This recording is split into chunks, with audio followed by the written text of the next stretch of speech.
El informe dice que es cierto que hubo una concatenación de errores y problemas técnicos sin los cuales el ataque podría haberse evitado.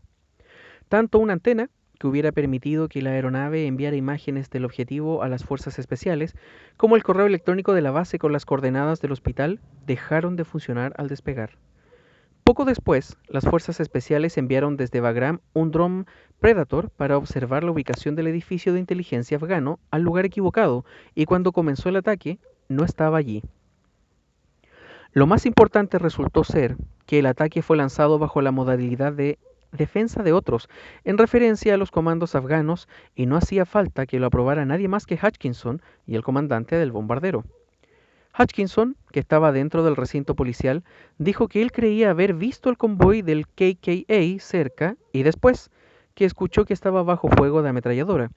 De hecho, según el informe, el convoy estaba a casi 9 kilómetros del objetivo y no había sido atacado aún. Los investigadores llegaron a la conclusión de que Hutchinson no siguió las reglas que permiten entrar en combate y afirmaron que su versión sobre la autorización de lanzar el ataque no es coherente, creíble y se contradice con otras fuentes creíbles de información.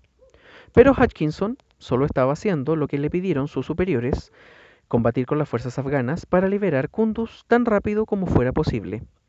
Si alguien debe rendir cuentas, que no sea el hombre al que pidieron saltar sin paracaídas, dijo un boina verde en Kunduz, cuyo nombre ha sido censurado en el informe y que se queja de cobardía moral y de una falta de liderazgo abyecta.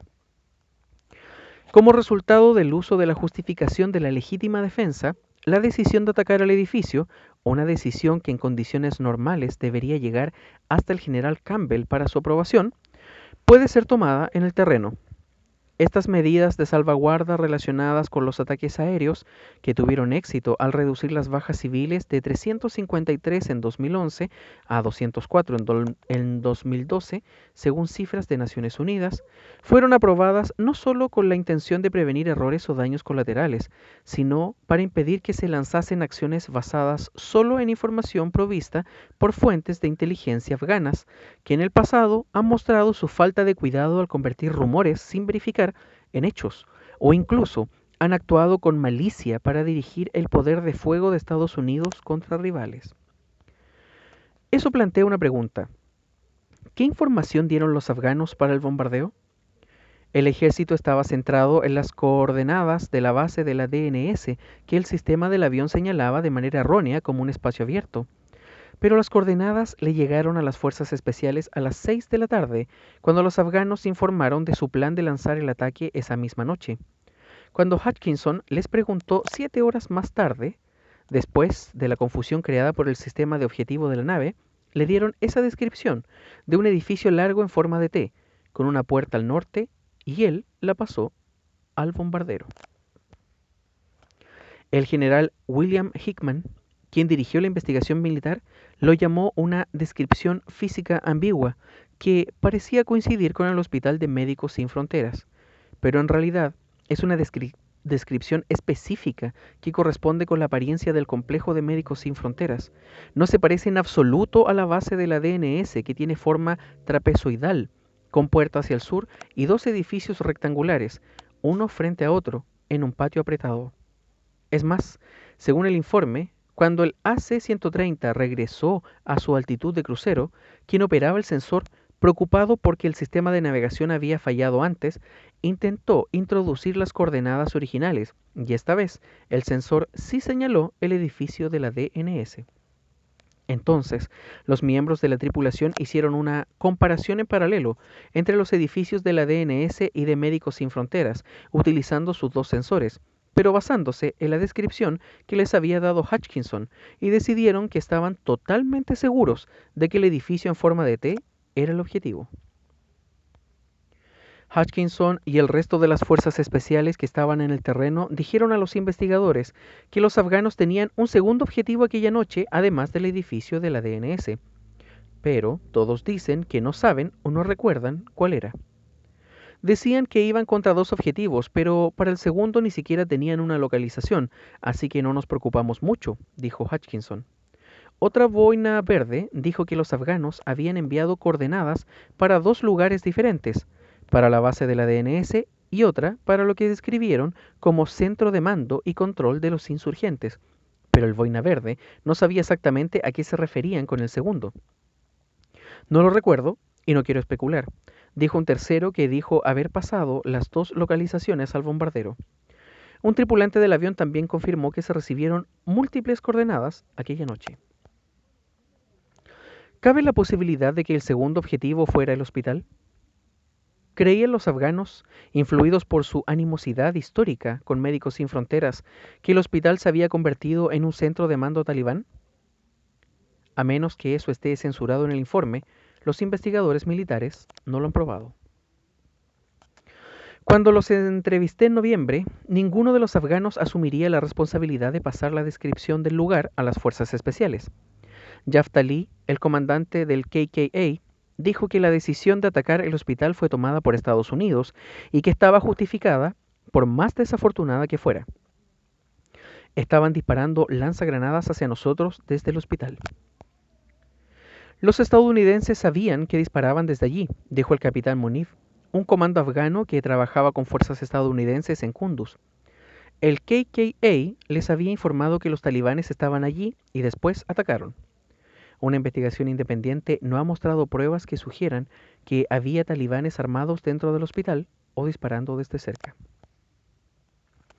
Para ser justos, al igual que sus socios estadounidenses, las fuerzas especiales afganas enviadas desde Kabul dependían de la información que les daban los locales, quienes tenían su punto de vista sobre el papel de Médicos Sin Fronteras en Kunduz.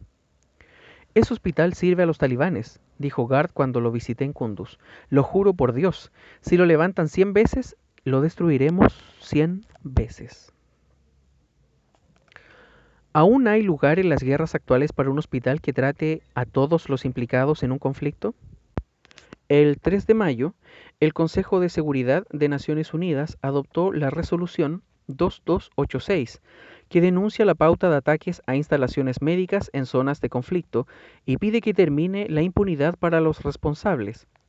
En giros propios de Naciones Unidas, algunas de las personas sentadas alrededor de la mesa del Consejo representan países implicados en este tipo de ataques. En Yemen, por ejemplo, la coalición militar, dirigida por Arabia Saudita, que cuenta con apoyo, armamento e inteligencia británica y estadounidense, ha atacado instalaciones sanitarias en numerosas ocasiones. Bombardeó una clínica de Médicos Sin Fronteras el 26 de octubre, pese a que le habían dado las coordenadas. En Siria, Médicos Sin Fronteras no da las coordenadas de los lugares en los que trabaja el ejército de Al-Assad ni a las fuerzas rusas que le apoyan, por miedo a que esa información sea utilizada para lanzar ataques contra ellos.